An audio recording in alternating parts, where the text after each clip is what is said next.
South Carolina. By the way, when I said that we need to increase fuel efficiency standards, I didn't do it in front of some environmental group. I did it in front of Detroit, in front of the automakers. I told them they had to change their ways, and I have to say the room was really quiet. Nobody clapped. But that's okay, because part of what we need from the next president is somebody who will be straight with you, who won't just tell you what you want to hear, but will tell you what you need to hear in order to move the country forward. That's why I'm running for president of the United States of America.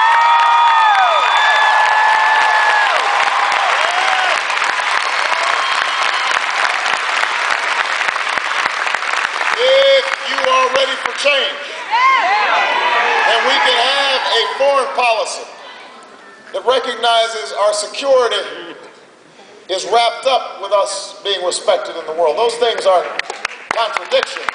They're complementary. As Commander-in-Chief, my job will be to keep you safe.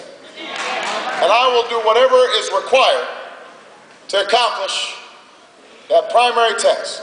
I won't hesitate to strike against those who would do harm against America or its interests. But part of making you safe is using our military wisely. It means that we train our soldiers properly and we equip them properly. They're on the right rotations and we treat them properly when they come home.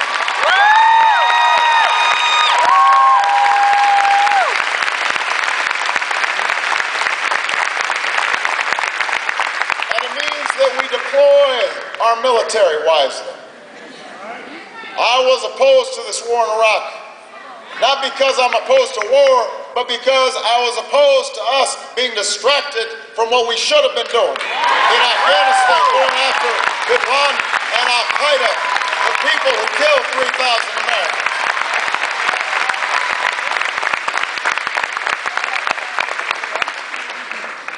I will end this war in Iraq. I will bring our troops home by 2009.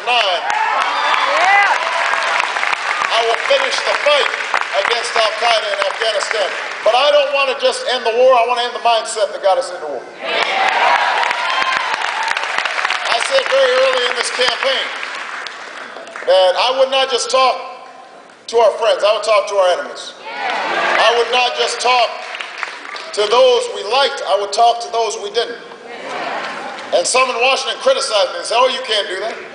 Senator Clinton said, no, that would be irresponsible. I said, remember what John F. Kennedy said. We should never negotiate out of fear, but we should never fear to negotiate. That's what strong countries, strong presidents do. They talk to their adversaries, and they tell them where America stands, and resolve our differences without resort to war. War should be the last result, not the first result.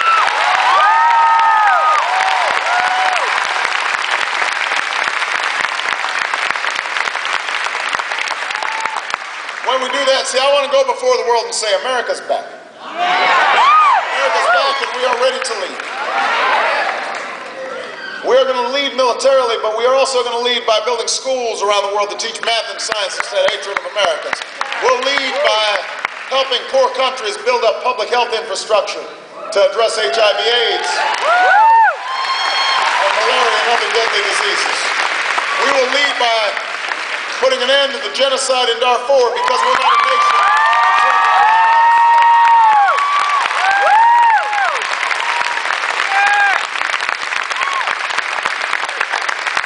We will lead by closing Guantanamo and restoring habeas corpus because we're not a nation that locks people up without charging them.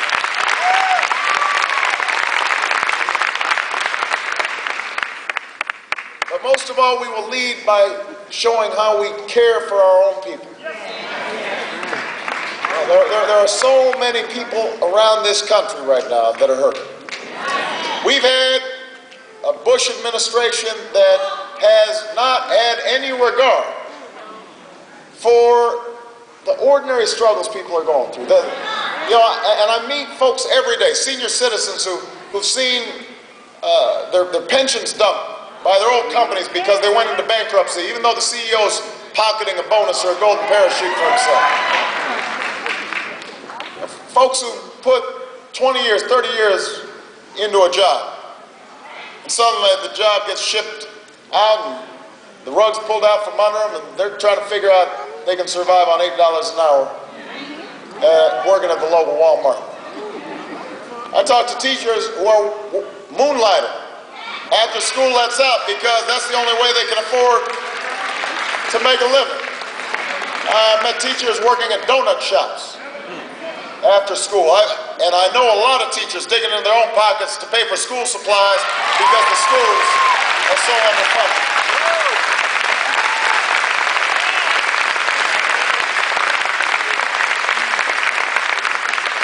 People losing their homes because there was no government oversight of unscrupulous lenders, and now we see the entire economy on the brink of recession because of the irresponsibility of those who are now walking away with millions of dollars. That is not the kind of government that we deserve.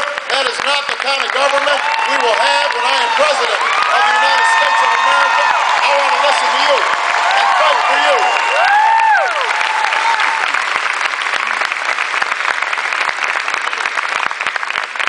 I have to say that the American people have heard my message all across the country. Starting in Iowa, we've been seeing this enormous outpouring. Democrats, independents, even some Republicans. I know because the Republicans, they whisper to me when I shake hands afterwards. They say, Barack, I'm a Republican, but I support you. And I say, thank you. Why are we whispering?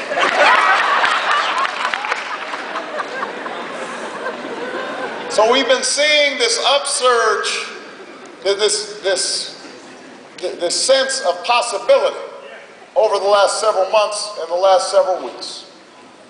But now I have to say that the status quo in Washington is pushing back.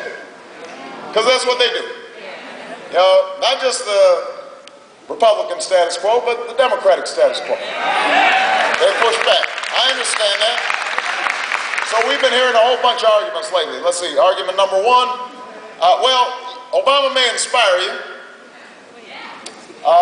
He may have great policy ideas, but he hasn't been in Washington long enough. We need to stew and season him a little bit more and boil all the hope out of him, and then maybe he will be ready. When he talks like us and acts like us and plays the same games we play.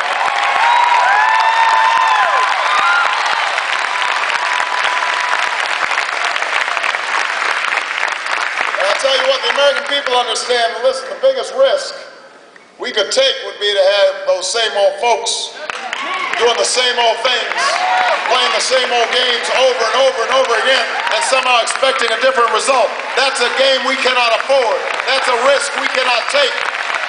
It is time for something new. Time to turn the page.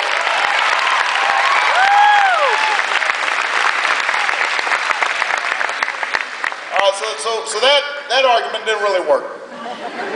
So now we've been getting the next response from Washington, which is basically just say stuff about you that ain't true.